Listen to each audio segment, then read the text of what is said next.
Hi friends, സൂരോ വ്ളോഗ്സിലേക്ക് എല്ലാ കൂട്ടുകാർക്കും സ്വാഗതം. ഇന്ന് കുരുമുളകിനെ കുറിച്ചുള്ള കാര്യമാണ് പറയാൻ പോകുന്നത്. കുരുമുളക് വീട്ടിൽ പറിച്ചെടുത്തതായിരുന്നു. ഈ വർഷത്തെ കുരുമുളക്, പച്ചക്കുരുമുളക് പറിച്ച് ഒരു 5-6 ദിവസം ഉണങ്ങിയെടുത്ത കുരുമുളകാണിത്. ഇനി ഇത് പാറ്റി എടുക്കണം. ഇത് കുറേ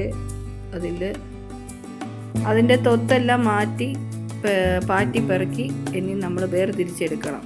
അതാണ് അടുത്ത പ്രോസസ്സ്. എല്ലാ വർഷവും ഇതുപോലെ ഞങ്ങൾക്ക് കുരുമുളക് കിട്ടാറുണ്ട്. പനിയൊക്കെ വരുന്ന സമയത്ത്, ചുമയും ഒക്കെ ഉള്ള സമയത്ത് നമ്മൾ ഇതിൻ്റെ കാപ്പി അനത്തി കുടിക്കാൻ നല്ലതാണ്. കാപ്പി ഇടുമ്പോൾ നമ്മൾ ഈ കുരുമുളക് കൂടെ, ചുക്ക് കാപ്പിയൊക്കെ ഉണ്ടാക്കുന്ന കൂട്ടത്തിൽ 2-3 കുരുമുളക് കൂടി ഇട്ട് ചുക്ക് കാപ്പിയുടെ കൂടി ഉണ്ടാക്കി കുടിക്കുന്നത് നല്ലതാണ്. രോഗപ്രതിരോധ ശേഷിക്ക് നല്ലതാണ്. വീട്ടിൽ തന്നെ പറിച്ച് ഉണങ്ങിയെടുത്തതാണ്. ഇതിൻ്റെ ആ തൊത്തെല്ലാം പാറ്റി പെറുക്കി കളയണം. എല്ലാ വർഷവും ഇതുപോലെ ഉണ്ടാകുവാണെങ്കിൽ നമ്മളത് സൂക്ഷിച്ച് കുറച്ച് വീട്ടിൽ ആവശ്യങ്ങൾക്ക് എടുത്തിട്ട് ബാക്കിയാണെങ്കിൽ, ഇതിൽ കൂടുതലുണ്ടെങ്കിൽ നമുക്കത് ഉണങ്ങി കൊടുക്കുന്നത് നല്ലതാണ്. നല്ല റേറ്റാണ്. ചില സമയത്ത് നല്ല കുരുമുളകിനൊക്കെ നല്ല വിലയും കിട്ടും. ആ സമയങ്ങളിൽ ഉണങ്ങി കൊടുക്കുന്നത് നല്ലതാണ്. ഈ വർഷം ഞങ്ങൾ കഴിഞ്ഞ മുന്നത്തെ വർഷത്തെ കുറച്ചിരിപ്പുണ്ട്, അത് ഇനി കൊടുക്കണം.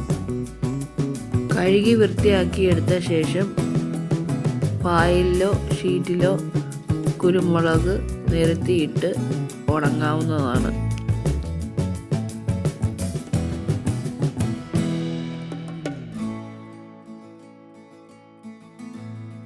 ബീഫ്, കോഴിയൊക്കെ കറി വെക്കുമ്പോൾ കുറേശ്ശെ കുരുമുളക് പൊടിച്ചത് ചേർക്കുന്നത് നല്ലതാണ്.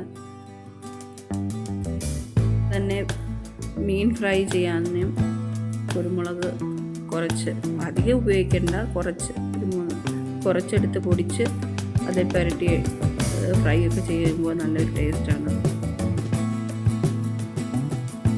കുരുമുളക് നല്ല ഗുണമുള്ള ആണ്. കുരുമുളക് പൊടി ചേർത്ത് ഫുഡ് പാചകം ചെയ്യുന്നത് നല്ലതാണ്. ഏത് സാധനവും എടുക്കുമ്പോഴും അമിതമായിട്ട് ഉപയോഗിക്കാതിരിക്കുക. കൂടുതൽ അമിതമായിട്ട് ഉപയോഗിച്ചാൽ നമുക്ക് അസിഡിറ്റി പോലുള്ളവർക്ക് കുറച്ച് ബുദ്ധിമുട്ടുണ്ടാവും. അസിഡിറ്റി ഒക്കെ ഉള്ളവർ അതനുസരിച്ച് ഉപയോഗിക്കുക, അമിതമായിട്ട് ഉപയോഗിക്കാതിരിക്കുക.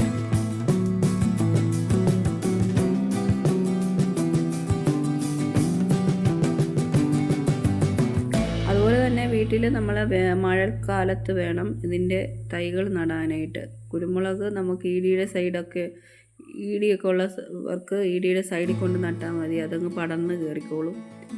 നമ്മൾ പന്തൽ പോലൊന്നും കെട്ടിക്കൊടുക്കേണ്ട കാര്യമില്ല.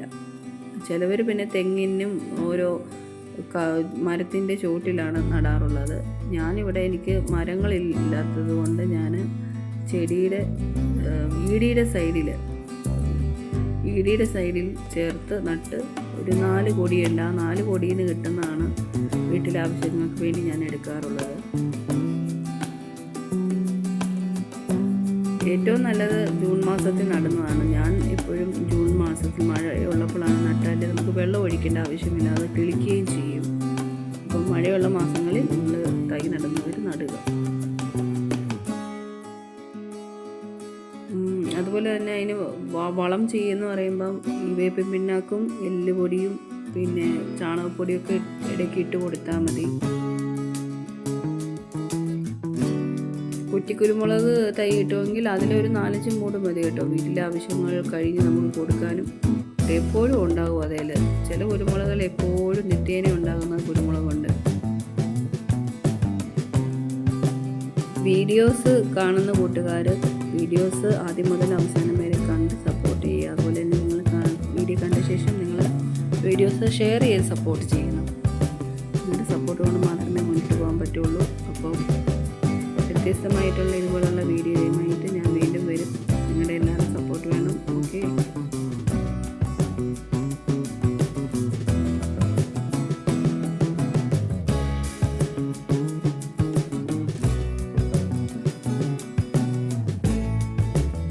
അപ്പോൾ കൂട്ടുകാരെ, നിങ്ങൾ മറക്കാതെ മറക്കാതെ ഒരു 4-5 മൂട് തൈകൾ നട്ട് വളർത്തും. ഇതുപോലെ നിങ്ങൾക്ക് ഒരു വർഷാവർഷം നിറയെ കുരുമുളക് പറിക്കാം. ഉള്ള സ്ഥലത്ത് നമ്മൾ 2-3 ഗ്രോ ബാഗിലോ ചെടിച്ചട്ടിയിലോ ഒക്കെ നട്ട് വളർത്തുക.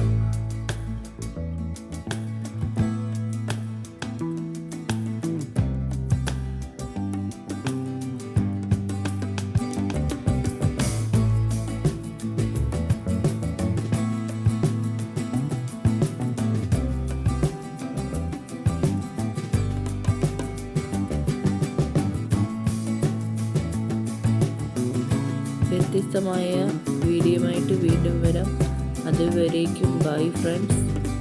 പിന്നെ കാണാം.